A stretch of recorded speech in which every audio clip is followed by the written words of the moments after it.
Hi everyone, welcome back to my YouTube channel. मैंने आज जो मास्क बनाया है वो आपके बालों की केराटिन ट्रीटमेंट के लिए बनाया है।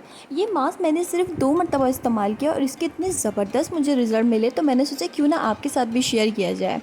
हम लोग पार्लर से महंगी महंगी केराटिन ट्रीटमेंट करवाते हैं। एक तो हमें उससे हेयर फॉल हो जाता है, दूसरा हमारे बाल बहुत ज़्यादा टूटते हैं और डैमेज भी हो जाते हैं। वजह क्या है केराटिन ट्रीटमेंट करवाने की? क्योंकि आपके बालों से प्रोटीन बिल्कुल ख़त्म हो चुका है, आपके बाल ड्राई हो चुके हैं। आज जो मैं मास्क बनाऊंगी वो आपके बालों को नरिशमेंट देगा, प्रोटीन भी देगा और बहुत ग्लॉसी भी बनाएगा। यहाँ पे क्वेश्चन ये आ जाता है कि इतने सारे फ़ायदे देने वाला मास्क भला हम घर में कैसे बना सकते हैं? हाँ जी, हम बना सकते हैं। इसके लिए आपको सबसे पहले चाहिए एक पका हुआ केला। केले के बहुत ज़्यादा फ़ायदे हैं, ये आपके बालों को बहुत ज़्यादा प्रोटीन प्रोवाइड करता है। देन आपने यहाँ पे दही का इस्तेमाल करना है। 2 स्पून आपने दही ले लेना है और दही को स्टेन कर लेना है। मैंने दही को स्टेन इसलिए किया है ताकि मास्क बहुत ज़्यादा मैसी ना हो जाए।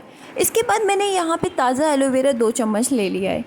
आपको उसके बाद 1 अंडे की जर्दी चाहिए, ग्लिसरीन लेनी है, आपने कैस्टर ऑयल ले लेंगे और उसके बाद हम ऑलिव ऑयल का इस्तेमाल करेंगे। सारी रेमेडी जो है वो मैंने अपने पास रख ली है, क्योंकि मुझे इसको ब्लेंडर में डालना है और इसको मास्क प्रिपेयर करना है। लेकिन आपने एक चीज़ का बहुत ज़्यादा ख्याल रखना है कि आपने उसकी मास्क की कंसिस्टेंसी ड्यूरिंग ब्लेंडिंग चेक करते रहना है। ऐसा ना हो कि आप बहुत ज़्यादा पतला कर दें। हाँ जी, तो यहाँ पे हम सबसे ज़्यादा गलती यही करते हैं कि हम जूसर में चीज़ें डालने के बाद भूल जाते हैं और जब वो बिल्कुल पानी जैसी बन जाती हैं तो हमें याद आता है कि हमने जूसर में कोई चीज़ भी डाली थी।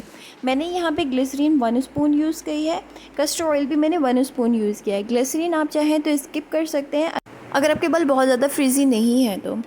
मैंने यहाँ पे कैस्टर ऑयल भी ऐड कर दिया है। उसके बाद मैं जो 3 स्पून है वो ऑलिव ऑयल का यूज़ करूँगी। ऑलिव ऑयल बेसिकली इसलिए इस मास्क में यूज़ किया गया है ताकि ये स्ट्रेटनिंग के साथ साथ आपके बालों में ग्लॉसीपन भी लेकर आए, शाइनी भी प्रोवाइड करे और बेहतरीन न्यूट्रिएंट्स आपके बालों को प्रोवाइड करे, जिसकी ना होने की वजह से आपको केराटिन ट्रीटमेंट करवाने की ज़रूरत पड़ती है। क्योंकि हमारे बालों से बिल्कुल ऑयल ख़त्म हो चुका होता है और हमारे स्कैल्प्स बहुत ज़्यादा ड्राई हो चुके हैं।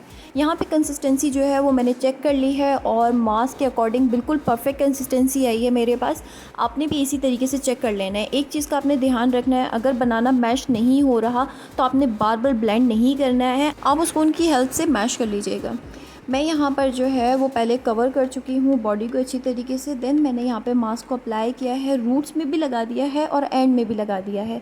आपने सेम एज इट इज़ ऐसे ही अप्लाई करना है, रूट्स में भी और बालों के लेंथ में भी। अच्छी तरीके से आपने इस मास्क को अप्लाई करने के बाद शावर कैप की हेल्प से इसको अच्छी तरीके से कवर कर देना है, क्योंकि ये बहुत ज़्यादा बहने लग जाता है। आपके पास अगर शावर कैप नहीं है तो आप रैपिंग शीट या जो भी चीज़ आपके पास अवेलेबल है आप उससे कवर करें।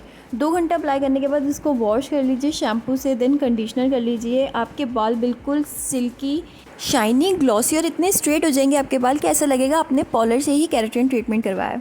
अगर मेरी वीडियो पसंद आई हो तो चैनल को ज़रूर लाइक करिएगा, सब्सक्राइब कीजिएगा, ताकि मेरी वीडियोज़ आने वाली आपके साथ शेयर होती रहें। और अपने रिव्यूज़ मेरे साथ मेंशन करना बिल्कुल भी नहीं भूलिएगा।